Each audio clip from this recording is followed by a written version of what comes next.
Hello, I'm going to teach you how to take the different programs that is offered and make them tabs so that it's easy for you and your kids to log in them easily. I have gone to the link that is provided to log into the IXL.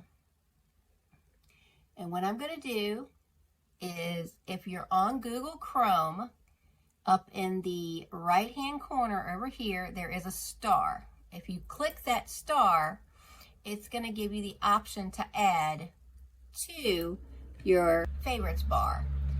And you can change and put the name of whatever you would like on the name. So if you just want IXL, or you want to change whatever website, however you want to recognize that that's that website, you're going to put it here.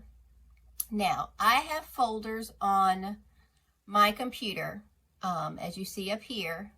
Mine says homeschool, homesteading, marketing, and then I have the My Homeschool website here.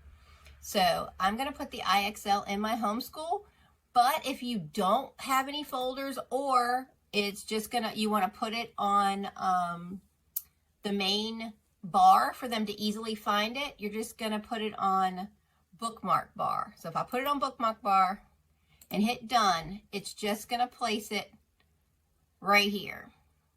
Now at any time you can actually take them and move them and drag them and put them in a folder, just like if you're moving folders on your computer. So now if I hit the homeschooling tab, all the sites that I wanted to remember are here. So I've got Create-A-Bug, I've got Reading Eggs and Math Seeds. This is our local library, Starfall, Type C, Education.com, IXL. Now you can put any folder you want up here. So if you want to make some folders, you're going to go over here to this right hand corner and you're going to see these three dots. And you click on them.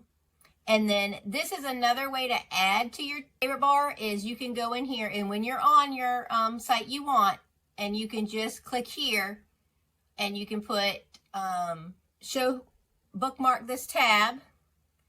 And then if for some reason your tabs are not showing, just make sure that this here is highlight or checked mark that says show bookmark, because if you unclick it, that it's going to go away. And like all my tabs went away. So if it ever goes away or you want to find it, hit the bar, go to bookmark and hit show the bar, and it comes back.